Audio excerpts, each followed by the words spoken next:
ઉપર આભ અને નીચે ધરતી આવા ખુલ્લામાં રહેતા બાળપ્રભુજીની કેવી દયનીય સ્થિતિ છે.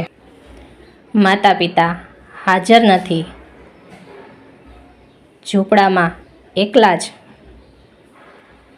નીચે જમીન અને કશી જ સગવડતા નથી.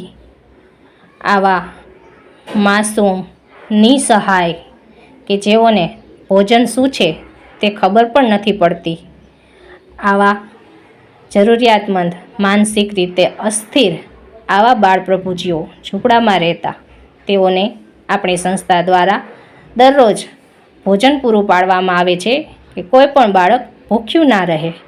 તે માટે માનવધર્મ સંસ્થા રાજકોટ એક બાળકના માત્ર 40 રૂપિયા અને 5 બાળપ્રભુજીના માત્ર 200 રૂપિયા જેવું અનુદાન કરીને આપ પણ આવા જરૂરિયાતમંદ બાળપ્રભુજીને મદદ કરી શકો છો.